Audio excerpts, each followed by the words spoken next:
Good morning, good evening. Hello from wherever you are and you might be listening. Welcome to UXDX West Coast. My name is Homer Gaines, and I'm an accessibility professional and a front-end engineer. And today I'm going to be talking to you about the four principles of web accessibility. So when we first start off, we think about web accessibility and what is it? Well, what a lot of people don't know is that 15% of the world's population actually has a disability, which is roughly equates to about 1 billion people. But then when you're actually talking to engineers and product managers and so forth, and you hear this statement a lot, and at least I know I do, people with disabilities don't use our products. Well, that couldn't be further from the truth, because like even here in the United States, just between the populations of, the ages of 21 to 64, there's roughly 19.3 million individuals who have some form of a disability. So to actually think that someone who uses your application or your product does not have a disability could be actually incorrect, because if you think about it, say, for instance, you were to take 8 million people and just tell them that they would not be able to use your app at all. Well, what you basically did was just cut out the entire population of New York. And so to think that individuals with disabilities do not use technology or even your application is kind of not the way to think about things. Mainly because when we think about people with disabilities, this is usually what comes to mind. You see the two gentlemen on the left who are speaking using ASL, American Sign Language, or you see the young lady in the middle who has a prosthetic limbs, or the young woman who is walking with the cane and her assistive dog. And then you see the gentleman all the way to the far right who has mobility issues. Well, those disabilities are visible. But what about invisibilities? The things that you don't see? Because the largest number, or I should say the largest category of disabilities is actually cognitive. You have autism, you have attention deficit, you have memory loss, and all of these cognitive disabilities can affect the way that individuals use and perceive our applications. And then, unfortunately, this day and time that we live in with COVID and all, we have long COVID, those who have actually, those who have survived. Studies are showing that depending on the severity, 20 to 70% of those individuals can develop some form of a cognitive disability, because what the studies are now showing is that not only does COVID affect, respiratory, but that also affects the gray matter within inside the brain, which can lead to attention deficit and other memory loss functions. So we kind of have to be more cognizant about how we are actually approaching software development and design, because obviously this number is going to continue to grow. And how do we get there? Well, we have guidelines. One great place to start is with the Web Content Accessibility Guidelines 2.1. That's what we currently have. 2.2 is out, and 3 is also in the works right now. 2.2 hasn't been finalized, but for right now, we're just going to focus on WCAG 2.1. And inside the WCAG, we have the 4 principles of accessibility, which are the 4 sections that the WCAG is broken up into. It starts off with perceivable, operable, understandable, and robust. So perceivable. Perceivable means that when a user comes to use your product or they're viewing your application, they are actually able to use their senses to perceive the information that you're trying to convey. Whether it's someone who is visually impaired, they're blind, they may be using a refreshable screen braille reader, such as the one that's pictured here. But for those who are sighted, even things that designers take for granted, like focus states or even error handling, things like that, closed captioning, especially with all the video that we have that we're consuming online these days, how much of it is actually really accessible to individuals who can't hear the dialogue? So closed captions are great.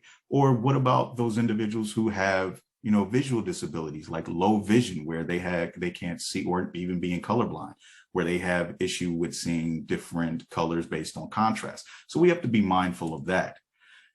We have to improve our scannability. For years, as designers, we've always, we gravitated towards using the focus, outline, none, because we didn't like the default blue halo that went around focusable elements when a user was navigating the site. Why? Because, as a lot of us always said, it's ugly. It doesn't fit with my design. Well, guess what? That really actually hinders individuals who don't use a mouse and have to use a keyboard to navigate around. So one solution that we have for that to improve the UX is to customize those focus rings. So now we don't have that excuse of, well, it's ugly and I don't want to use it, because now we can use CSS to actually style the focus ring to match our brand aesthetic. One way you can do that is by either using box shadow CSS property or either the outline property.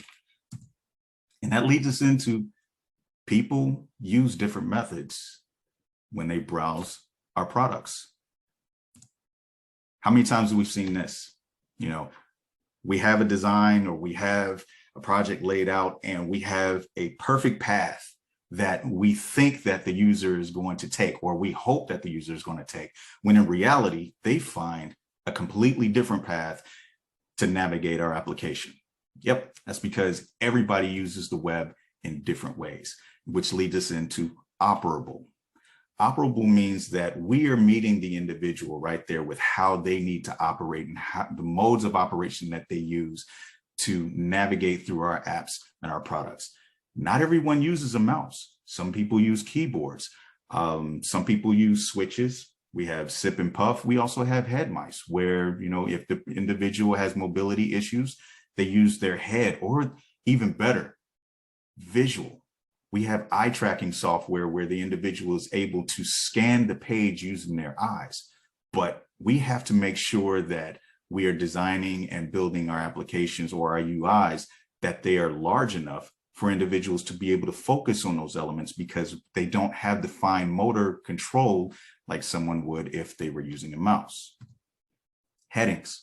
When it comes to navigating, web content, this is one area that we see often that fails, and it's how headings are actually used. And I kind of attribute this to us growing up using word processors, because with word processors, when you went through and you choose your heading based on how it looked. We really didn't think about the semantic meaning behind that.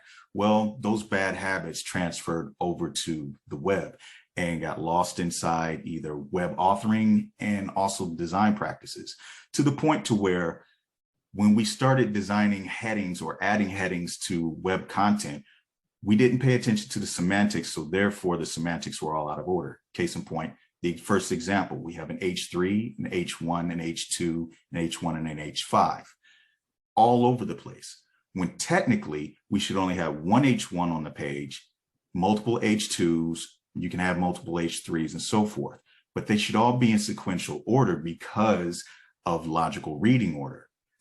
Reason being, 64% of screen reader users use headings to navigate through page content. Where you have someone who is sighted, they can scan content quickly. But for someone who may be blind or have low vision and they can't scan the information that fast, or in the same way, they use headings to jump through, or landmarks. And if our headings and landmarks are all out of order, then that individual loses the correct context of the content that's being presented. So we have to be mindful of that. One way that we solve for it is to, one, stop using the element itself for styling, but instead use the correct semantic markup and then apply CSS classes that allow for the correct styling that you would like. That way your design is perfect and the user's navigation is better. Then we come to understandable. Understandable is being able to comprehend everything that is on the page, but it goes, goes way beyond UI and UX as well. And it's how everything fits together that allows the individual to navigate through your application without having any issues, creating any errors, because one thing that we definitely want to avoid when developing and building our applications is we want to reduce as many errors as possible. So making sure that our content makes sense, making sure that our navigation patterns make sense, or even just our behavioral patterns, how we expect the user to interact with our UIs. We want everything to make sense. And I present this, this example here called User in Your Face. It is an online game that puts together different UX patterns that are actually found in today's web on different websites, and it poses a challenge. The first challenge is this: fill out this form and submit it and go to the next. I think I spent about 10 minutes trying to do it. It is something that it's frustrating. You will throw your computer out the window, after you try to do it. But if you do that, don't blame me. I'm warning you ahead of time. It's super frustrating. But that's understandable. We have to be able to understand how to use the interface, how to actually glean the information that we need from the products that we are designing. And Jacob Nielsen says, most people spend the vast amount of time on other people's sites. And when they come to yours, they just expect everything to work the same way. So when we decide to, try a new UX pattern, yes, could that be innovative? It could, but how far out are you actually going, and how much damage might you be doing to your actual brand experience and your navigation experience when someone is coming to your project? The other thing that we want to be mindful of is we want to make sure that what we're building, what we're designing, what we're putting forward is robust. What this means is that we are meeting the individuals where they are. We're not just designing for the screen that's in front of us or the tools that we are navigating with. We are trying to meet everyone where they are with the particular software or hardware that they may be using. One area that really helps us out in this is using responsive layouts. Responsive layouts allow, your content to flow as needed to meet the different screen sizes and resolutions that we have these days. And what does that do? Well, if you only focused on designing for desktop, well, now if someone comes and they have a smaller screen, they have to worry about scrolling. Well, responsive layouts help reduce scrolling. They help individuals with low vision because they have to use browser zoom or screen magnification, and they have a narrower field of vision. Well, responsive layouts help to maintain and bring things into that field of vision, which allows them to see, perceive the information easier and be able to use your application in a more effective way. And when we also have to remember too, it's not just mobile. Mobile is just not the small screen. There was a project that I was a part of where our designer had, he had a Supermax resolution, and he was locked into designing for that. And some of the developers on the team had 13-inch MacBooks. Well, what we found out was that because he did not design for smaller screens and he assumed everyone was on desktop, a MacBook is considered, it's just like a desktop. It's a laptop, but it's not mobile. But yet the application did not fit inside the 1440 by 900 screen resolution size of a MacBook, the 13-inch MacBook. So we had to go back to the drawing board, figure some things out, move some things around so that the website would be more responsive all the way down to mobile. And as I mentioned earlier, you have a narrow field of vision for individuals who have low vision. So when you're looking to design and lay out your form elements, be mindful of doing columns or doing multiple columns. What we kind of want to do is lean more towards doing a single column. If you have to do multiple columns, make sure that it's responsive, because someone with a wide field of vision will see this. However, someone with a narrow field of vision will see this. And now they have to use various keystrokes or other means of navigating the page using browser zoom or magnification to move it around so that they can see the rest of the form in order to fill it out. If we do a responsive, you end up with something more like this. Everything is in a single column. It's easier for the user to see, and they can fill out the form in a timely manner, something that's a little bit less frustrating. Same with switches. I know we've seen this particular pattern before all over the web, where you have your label and your control, and they're separated. Well, what does that do for individuals with low vision? Same thing as using two columns. So the best solution, instead of having them separated, because now you lose context. And if someone has, say, for instance, cognitive disability where they have short-term memory loss, as they're traversing through, it's very possible that they can get lost trying to find the other labels because there's nothing to actually associate it because it's too far to the right. They're not together. So by keeping them together, one, you keep them inside the same field of vision, and two, you keep them associated with one another, which makes it easier for the user to find the information and interact with what they need. And also be mindful of over-engineering. It's really easy to make something simple overly complex when we're thinking about accessibility. And here's an example that I ran into. So I was new to using screen readers. This was early on when I first started with accessibility. I was new to using screen readers. And when I heard a disable button report back to me as being dimmed, well, to me, dimmed didn't tell me that the button was disabled. What it told me was the visual state of the button, which is dimmed.